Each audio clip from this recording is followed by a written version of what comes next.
বর্তমান মাস, আরবি মাস, প্রথম মাস হলো মুহররম, বড় দামি একটি মাস। এই মুহররম মাসকে কেন্দ্র করে আজকে আমরা যে আলোচনা করবো সেটা হলো কয়েকটা ভাগে। 1 নাম্বার মুহররম মাসের তাৎপর্য, 2 নম্বরে মুহররম মাসে করণীয়, 3 নম্বরে মুহররম মাসে বর্জনীয়, 4 নাম্বার মুহররম মাসকে কেন্দ্র করে যে আমাদের সমাজে মাতম করা হয়, এই মাতম কখন থেকে শুরু হয়েছিল? আপনারা কারবালার ঘটনা আগে অনেক শুনেছেন, কিন্তু এই যে মাতম করা হয়, মাতমটা কখন থেকে শুরু হয়? 5 নাম্বার মুহররমকে কেন্দ্র করে কিছু সমাজে প্রচলিত জাল হাদিস। 6 নাম্বার কারণ মৃত্যুতে আমাদের করণীয় কি? এই 6টা বিষয় যদি সম্ভব হয় আজকে কয়েকটা আলোচনা করবো ইনশাআল্লাহ। 1 নাম্বার মুহররম মাসের তাৎপর্য। এই মুহররম মাসটা আল্লাহর কাছেও বড় দামি একটা মাস, বলে সুবহানাল্লাহ। সূরা তাওবা 8 নাম্বার 36 আল্লাহ পাক রব্বুল আলামিন বলেন, ইন্না ইদ্দাতাশ শুহুরি ইনদাল্লাহি 12 শাহরা, নিশ্চিত গণনার দিক থেকে আল্লাহ পাক রব্বুল আলামিনের নিকট মাসের সংখ্যা 12টা। কয়টা? ইংরেজি, আরবি। ইয়াওমা খালাকাস সামাওয়াতি ওয়াল আরদ, কোন দিন থেকে? যেদিন আল্লাহ পাক রব্বুল আলামিন আসমান এবং জমিন সৃষ্টি করেছেন সেদিন থেকেই আল্লাহর নিকট মাস 12টা। মিনহা আরবাতুল হুরুম, তার মধ্য থেকে 4টা মাস সম্মানিত মাস। কয়টা মাস? কথা বলতে হবে, কয়টা মাস? 4টা মাস সম্মানিত মাস। যালিকা দ্বীনুল কাইয়্যিম, এটাই দ্বীনের সুপ্রতিষ্ঠিত বিধান। তাহলে কোরআন দ্বারা জানলাম মাস 12টা, এর ভিতরে সম্মানিত কয়টা? 4টা। বলেন কয়টা? 4টা। কিন্তু কোন 4টা এটা কোরআনে স্পষ্ট নেই। তাহলে যেই বিধানটা কোরআনে স্পষ্ট সেটা আমাদেরকে জানতে হবে নবীর হাদিসের মাধ্যমে। কথা ঠিক? এবার আসেন হাদিসে কি আছে। বুখারী শরীফের 3197 নম্বর হাদিস, আল্লাহ রাসূল বলেন, নবীর সাহাবা আবু বাকরা রাদিয়াল্লাহু তাআলা, আবু বকর না, আবু বাকরা নবীর আরেকজন সাহাবী, তিনি বলেন নবীজি সাল্লাল্লাহু আলাইহি ওয়াসাল্লাম ইরশাদ করেন, ইন্নাজ জামানা ক্বাদ ইস্তাদারা কাহাইয়াতিহি ইয়াওমা খালাকাস সামাওয়াতি ওয়াল আরদ, আসমান এবং জমিন আল্লাহ রাব্বুল আলামিন যেদিন সৃষ্টি করলেন সেদিন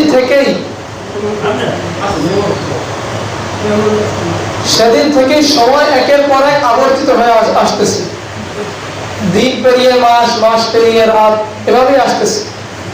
শুধু তাই নয়, এরপর নবীজি কি বলেন, as-sanatu 12 শাহরা, মাস হলো আল্লাহর কাছে 12টা। মিনহা আরবাতুল হুরুম, তার মধ্যে থেকে 4টা মাস সম্মানিত মাস। সালাসাতুল মুতাওয়ালিয়াত, এই 4টা মাসের মধ্যে 3টা মাস একসাথে একের পরে এক। যুলকাদা ওয়া যুলহিজ্জা ওয়া মুহররম, 1 নম্বরে জিলকদ, 2 নম্বরে জিলহজ, 3 নম্বরে মুহররম। এটা ধারাবাহিক। প্রথমে আপনার জিলকদ, মোবাইল সাইলেন্ট করে রাখলে ভালো হয়। জিলকদ, এরপরে জিলহজ, এরপরে মুহররম, 3টা মাস একসাথে।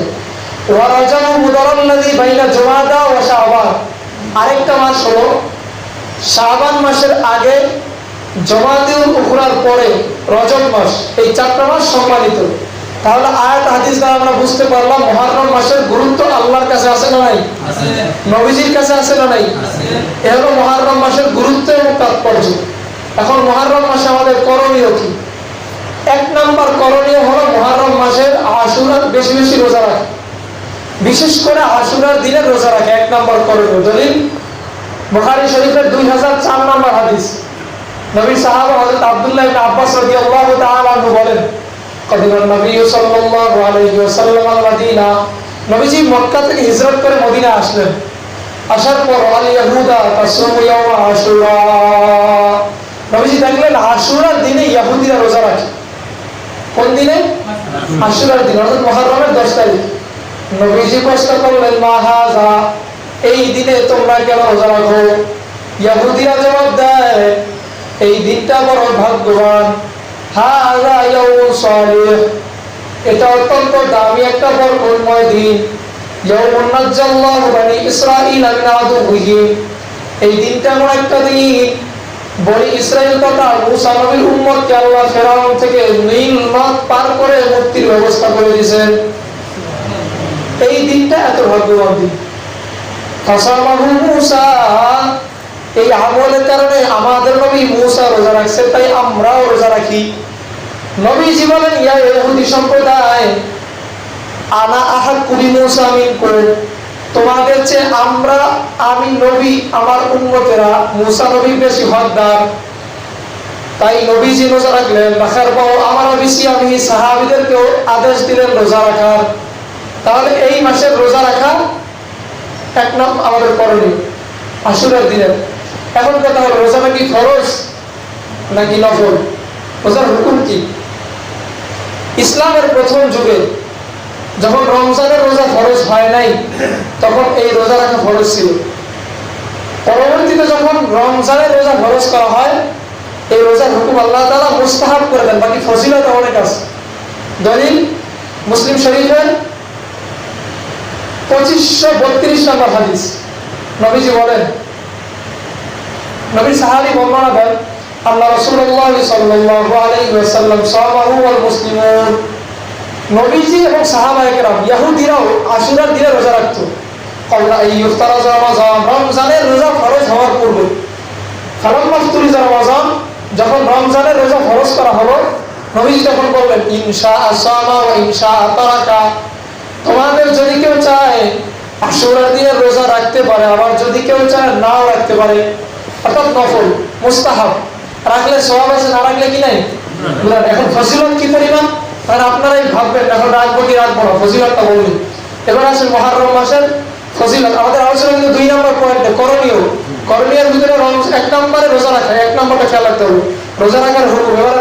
এবারে আশুরার রোজার ফজিলত কি? ফজিলত 1 নম্বর ফজিলত, এটা আমরা হাদিস থেকে জানবো। মুসনাদ আহমদ কিতাব, ইবনে মাজাহ হাদিসের কিতাব, হাদিস নাম্বার 1738 নম্বর হাদিস। যারা এই আশুরার দিনে রোজা রাখবে, নবীজি বলেন, পিছনের 1 বছরের সগীরা গুনাহ আল্লাহ মাফ করে দিবেন।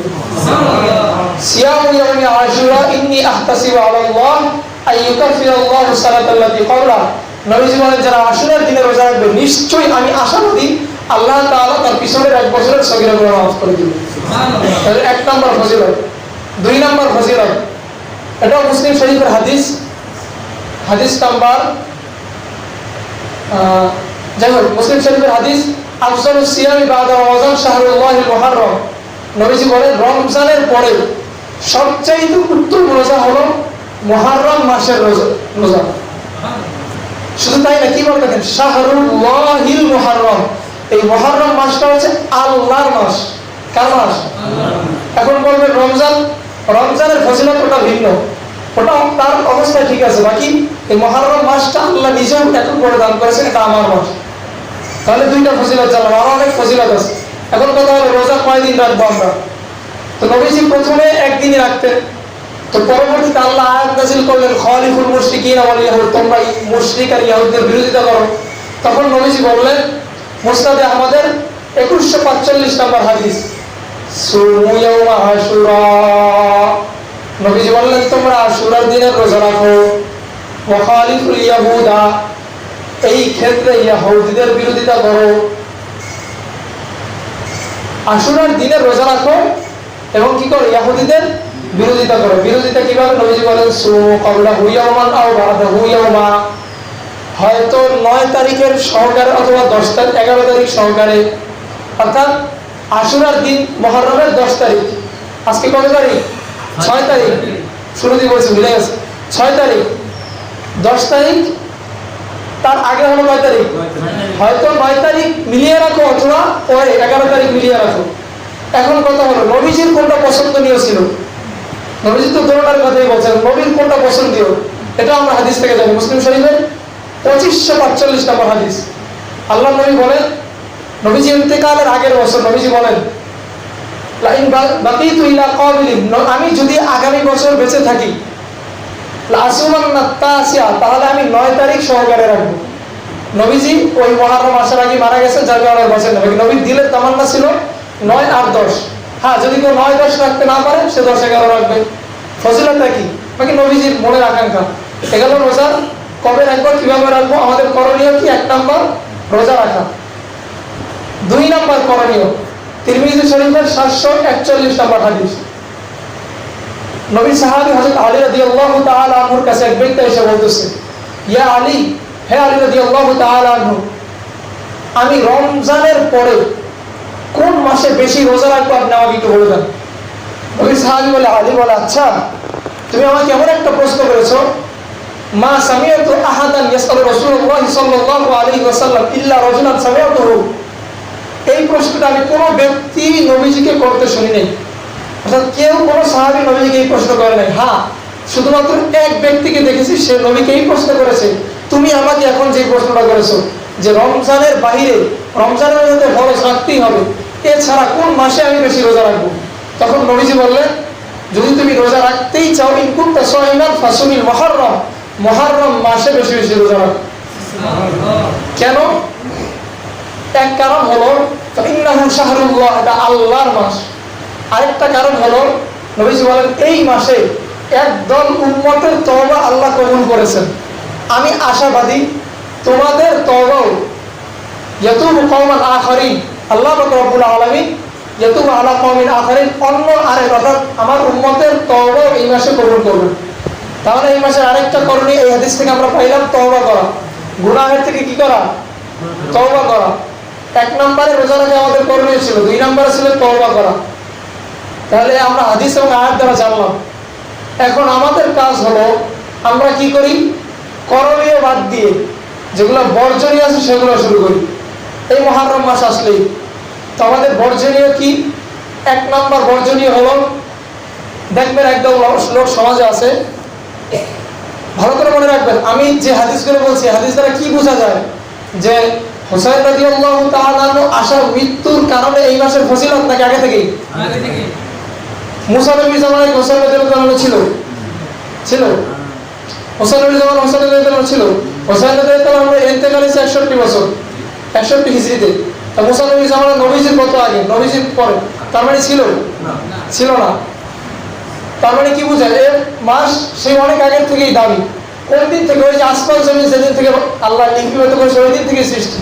তার মানে এটা বোঝা যাবে না যে হ্যাঁ কারবালার ঘটনা অবশ্যই হৃদয় বিদারক, কিন্তু হুসাইন রাদিয়াল্লাহু তাআলা আনহুর আসার আগের থেকেই এই মাসের ফজিলত রাসূলের কাছে। নবীজির ইন্তেকালের প্রায় 10 বছর পরে হুসাইন রাদিয়াল্লাহু তাআলা আনহুর শাহাদাত হয়েছে, তার মানে আগে থেকেই। তো অনেকে দেখবেন হুসাইন রাদিয়াল্লাহু তাআলা আনহুর মৃত্যুকে কেন্দ্র করে গ্রামের এলাকার কি খবর আমার জানা নাই, তাজিয়া বানায়, তাজিয়া বানিয়ে সেখানে নজরানা পেশ করে আর মনে করে এটা হুসাইন রাদিয়াল্লাহু তাআলা আনহু এখান থেকে খাবে। নাউজুবিল্লাহ।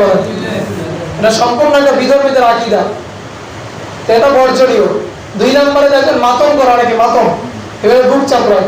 নবীজি বলেন, লাইসা মিন্না মান যারাবাল হুদুদা ওয়া শাক্কাল জিয়ুবা ওয়া দাআ বিদাওয়াতিল জাহিলিয়া।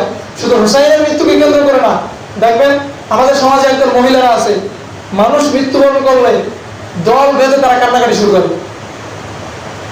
না? আমার আলোচনার শেষ পয়েন্ট হলো কারো মৃত্যুতে আমাদের কি করবে, ওই অধ্যায়ে আলোচনা আসবে। বাকি এখন এই কাজগুলো যারা করে, নবীজি বলেন যারা বুক চাপড়ায়, হাই হুতাশ করে, কারণ মৃত্যুতে জাহিলি লোকদের মধ্যে তারা ডাকাডাকি করে, আহ্বান করে, আমার ছেলেটাকে আল্লাহ দেখলো আর কাউকে দেখলো না, একদম বলে না। এই যারা এগুলো করে নবীজি বলে লাইসা মিন্না, তারা আমার উম্মতের অন্তর্ভুক্ত না। তারপরে মুহররম মাসকে কেন্দ্র করে অনেকে দেখবেন বলে যে মুহররম মাসে এই কাজ করা যাবে না, ওই কাজ করা যাবে না।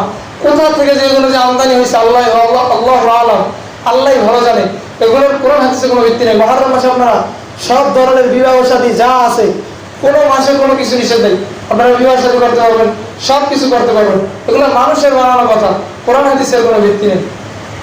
এরপরে দেখবেন মুহররম মাসে 10 তারিখে আমাদের সন্তানদেরকে অনেকে দেখবেন খালি পায়ে রাস্তায় নামা দেয়। কেন? এই এতে নাকি বাচ্চার কি বলে হাত বাড়ে। এগুলো সম্পূর্ণ ভাও। কোথা থেকে এগুলো মানে যে কোথা থেকে আমদানি হয়? আরো অনেক দেখবেন সমাজে মানে আজগুবি যত কথা শুনবেন মনে করেন এগুলো সব বানোয়াট। আজগুবি যত কথা শুনবেন আজগুবি, এগুলো সব বানোয়াট, এগুলো কোরআন হাদিসে কোনো ভিত্তি নেই, এগুলো বর্জনীয়। তারপরে মাতমের ইতিহাস, এই যে মাতম কখন থেকে শুরু হয়েছিল? এখন বলতে পারেন এই মাতম শুরু করেছিল শিয়ারা। ইনশাআল্লাহ আমরা যদি শিয়া নিয়ে আলোচনা করবো তখন শিয়া কাদেরকে বলে সেটা বলবো। বাকি শিয়ারা আবিষ্কার করেছে। এখন কথা হলো শিয়ারা আবিষ্কার করেছে আল বিদা ওয়ান নিহায়া, একটা কিতাব আছে, ইতিহাসের কিতাব। আরেকটা কিতাব আছে আল কামিল ফিত তারিখ, ধরোটা আরবিতে লেখা। এইখানে আল বিদায়া ওয়ান নিহায়া লেখক ইমাম ইবনে কাসির রাহমাতুল্লাহি আলাইহি, তাফসীর ইবনে কাসিরের লেখক যিনি, আর আল কামিল ফি তারিখের ইবনে আসির রাহমাতুল্লাহি আলাইহি, ওনারা দুজনে এই ইতিহাসটা উল্লেখ করছেন যে হোসেন রাদিয়াল্লাহু তাআলার ইন্তেকাল হয়েছে 61 হিজরির 10 মুহররম। কত হিজরি? 61 হিজরি। তার ইন্তেকালের প্রায় 300 বছর পর, কত বছর পর? প্রায় 300 বছর, তথা 352 হিজরিতে। কত হিজরিতে? মনে রাখবেন, কত হিজরিতে? 352 হিজরিতে ইরাকের বাগদাদ শহরে এক ব্যক্তি, তার নাম হলো মুইজউদ্দৌলা আদ-দাইলামি। কি নাম? মুইজউদ্দৌলা আদ-দাইলামি। মুইজউদ পুরা মনে রাখলো, মুইজউদ্দৌলা, আরবিতে হচ্ছে মুইজউদ্দৌলা আদ-দাইলামি। মুইজউদ্দৌলা আদ-দাইলামি এই ব্যক্তি সর্বপ্রথম হোসাইন রাদিয়াল্লাহু তাআলা আনহুর মৃত্যুকে কেন্দ্র করে এই 10 মুহররম মাতমের প্রথা আবিষ্কার করেন। এরপরে প্রায় 10 বছর পর, তথা 363 হিজরিতে এই প্রথাটা মিশরে ছড়ায় পড়ে, আস্তে আস্তে পুরা গোটা দুনিয়া ছড়ায় পড়ে। এই যে এই বলবেন যে আল বিদায়া ওয়ান নিহায়া ইতিহাসের কিতাব, এর মধ্যে ইতিহাসের কিতাব, এগুলো ইতিহাসে। এখন এই কথাটা সব শিয়াদের লেখা কিতাবেও আছে। শিয়াদের একজন লেখক আছে, নাম হলো সৈয়দ আমির আলী। তার একটা ইংরেজি একটা বই আছে, সেটা হলো দ্য স্পিরিট অফ ইসলাম। এর বাংলা হলো ইসলামের ইতিহাস এবং বিবর্তন। এই কিতাবের ভিতরেও এই স্বয়ং সৈয়দ আমির আলী শিয়া, তিনি তার কিতাবে এই ইতিহাসটা উল্লেখ করেছেন যে মুহাম্মদ মুইজউদ্দৌলা আদ-দাইলামি 352 হিজরিতে সর্বপ্রথম কারবালাকে কেন্দ্র করে এই মাতমের প্রথা আবিষ্কার করে। তাহলে বলেন তো, এই মাতম হাদিস দ্বারা আমরা জানলাম, করা যাবে নাকি যাবে না? তাহলে আমাদের আত্মীয় স্বজন যারা আছে, যারা এই সমস্ত অতি আবেগ, এদেরকে দেখবেন ফজর নাই, জোহর নাই, মাগরিব নাই, ইশা নাই, এই মুহররম মাস আসলে তাদের একটা শুরু হয়ে যায় কি এক অবস্থা, ঢোল ডাক করে আওয়াজ শুরু হয়ে যায়। এত এদিকে তো কম, শহরের অবস্থা খুবই মারাত্মক। যাই হোক, আল্লাহ রাব্বুল আলামিন আমাদের সকলকে এর থেকে হেফাজত করেন, বলেন আমিন। এগুলো 4 নম্বর আলোচনা। 5 নম্বর, মুহররম মাসকে কেন্দ্র করে আমাদের সমাজে কিছু প্রচলিত জাল হাদিস, হাদিস যেগুলো ফজিলতের নামে বানোয়া। এর ভিতরে একটা কিতাব আছে, আমি নাম বলি যেহেতু সতর্ক হওয়া দরকার। 12 চাঁদের ফজিলত আছে, মুকসুদুল মুমিন, নেয়ামুল কোরআন। এগুলোর ভিতরে দেখবেন আপনার এমন এমন নামাজ, এত টাকা 50 বার পড়তে হবে, 23 বার অমুক সূরা, 30 বার অমুক সূরা। এগুলো কোথা থেকে? না কোরআনে আছে না হাদিস আছে। এই আসরের দিন সন্ধ্যাতে একটা হাদিস আছে ওই জায়গায়, মানে এমন ভাবে আরবি বানায়, মানে বাঙালি আরবি আয় কোরআন শরীফের আয়াত, এরকম অবস্থা। এখানে আছে মানসামাতি সাআতা আইয়ামিন মিন আউয়ালিল মুহররম। ওই জাল হাদিস, হাদিসটা ওই নাউজুবিল্লাহ বলেন, সুবহানাল্লাহ বলেন না। এখানে আছে আপনার যে মুহররমের যে প্রথম 9 দিন রোজা রাখবে, জাআলাল্লাহু লাহু কুব্বাতান ফিল হাওয়া, আল্লাহ হাওয়াতে তার একটা তাবু বানাবে, মিলান ফি মিলিন, 100 হাত তাবুটা হবে, ওয়ালাহু আরবাআতু আবওয়াব, ওই তাবুর 4টা দরজা থাকবে। মানে এত আজগুবি মিলায় কি সুন্দর মনে হবে ওগুলো হাদিস। আল্লামা শামসুদ্দিন জাহাবি রহমতুল্লাহি আলাইহি এবং তার লিখিত গ্রন্থ মিজান ইতিদাল এবং আরেকটা কিতাব আছে আল মাওজুআত, অর্থাৎ জাল হাদিসের কিতাব। ওই কিতাবের ভিতরে ওনারা উল্লেখ করেছেন, হাদিসের ইমাম মুহাদ্দিসিন ইকরাম, যে হাযা মাওজুউন আলা রাসূলিল্লাহ সাল্লাল্লাহু আলাইহি ওয়াসাল্লাম, যে কথাগুলো রাসূলের উপর একেবারে মিথ্যা তহমত, এগুলো একেবারে বানোয়াট, লা আসলা লাহু, এর কোনো ভিত্তি নেই। এরপর আরেকটা কথা আপনারা আজীবন শুনছেন, মুহররম মাসে কি করা হয়েছে? মুহররম মাসে ঈসা আলাইহিস সালামের জন্ম, এরকম শুনছেন না আপনারা? অনেকেই শুনছেন, অনেকেই শুনেন নাই। ঈসা আলাইহিস সালাম দুনিয়াতে আসছেন ঠিক, কিন্তু মুহররম মাসের 10 তারিখ এটা কোথাও নেই। আরেকটা কথা শুনছেন, মুহররমের 10 তারিখ কিয়ামত হবে, শুনছেন না? কি শোনেন নাই এখানে কেউ? মুহররমের 10 তারিখ কিয়ামত হবে, শোনেন নাই? মুহররম কিয়ামত আল্লাহ রাব্বুল আলামিন হবে, এটা সত্য। শুক্রবার দিনে কিয়ামত হবে, এটা হাদিসে আছে, কিন্তু কিয়ামত যে মুহররমের 10 তারিখেই হবে এটা নির্ধারিত নেই। 10 তারিখে হতে পারে, অন্য কোনো তারিখে হতে পারে, মানে এই তারিখেই হবে এটা কোনো হাদিসে নেই। মানে কিয়ামত হবে, বাকি মুহররমের 10 তারিখেই যে হবে এটাও নির্ধারিত না। মুহররম সংক্রান্ত 2টা বর্ণনা আছে সহিহ হাদিসে, একটা আছে দুর্বল হাদিসে। এছাড়া অন্য কোনো যত আপনারা শুনেন এগুলো সব বানোয়াট। একটা হলো ওই যে বুখারী শরীফের 2004 নম্বর হাদিস, আমি যেটা শুরুতে বলেছিলাম, মুসা আলাইহিস সালাম নীল নদ পার হয়েছেন, এক। 2 নম্বর হলো ফেরাউন নীল লোহিত সাগরে বাহারে কুলসুমে ডুবে মারা গেছে। এই মহারমের 10 তারিখ, এই দুইটা বর্ণনা। আরেকটা বর্ণনা আছে মুসনাদে আহমদ হাদিসের কিতাবে, ওই বর্ণনাটা দুর্বল, আর দুর্বল বর্ণনা আপনার ইতিহাসে জায়গায় রাখতে পারেন, যে নূহ নবী জুদি পাহাড়ে গিয়ে আটকে থেমে গিয়েছিলেন এই 10 তারিখে। জুদি পাহাড়ে যে থেমেছেন এটার কথা কোরআনে আছে, ওয়াস্তাওয়াত আলা জুদি, বাকি 10 তারিখে থামছেন, এটা হাদিস মুসনাদে আমাদের একটা কিতাবে আছে, বাকি এর বর্ণনাটা দুর্বল। এই 3টা বর্ণনা ছাড়া এই ঈসা আলাইহিস সালামের দুনিয়াতে আসছে, অমুক নবী মাছের পেট থেকে বের হয়েছে, ইউনুস নবী মাছের পেট থেকে বের হয়েছে বলা হয়, এই জাতীয় যত বর্ণনা আছে এগুলো সবই জাল এবং ভিত্তিহীন। 6 নম্বর আলোচনা ছিল কারো মৃত্যুতে কি করণীয়। ইনশাআল্লাহ এই বিষয়ে আগামী সপ্তাহে দীর্ঘ আলোচনা হবে। আল্লাহ পাক রব্বুল আলামিন আমাদের সকলকে যে কথাগুলো বললাম আমল করার তৌফিক দান করুন, বলেন আমিন। তো আমাদের করণীয় কি মুহররম মাসে 1 নম্বরে বলেন সবাই, 1 নম্বরে করণীয় কি? রোজা কয় তারিখ রাখবো? 9, 10, 9, 10, 11, 9 তারিখ, 10 তারিখ না, 2টা সহকারে ইহুদিদের মুখালাফত করতে হবে। রোজার হুকুম কি ফরজ না নফল? নফল। আর রাখলে পিছনের 1 বছরের গুনাহ মাফ। আর মুহররম মাসকে কেন্দ্র করে কোন ধরনের কুসংস্কার করা যাবে না। এই হুসাইন রাদিয়াল্লাহু তাআলা কারবালার ময়দানে শহীদ হইলেন কেন? শহীদ হয়েছেন আল্লাহর জমিন, আল্লাহর হুকুমত বাস্তবায়ন করার জন্য, বেদাত মিটানোর জন্য। আর সেই ইন্তেকালকে কেন্দ্র করে আমরা যত ধরনের বেদাত সমাজ পালন করি। আল্লাহ পাক রব্বুল আলামিন আমাদের সকল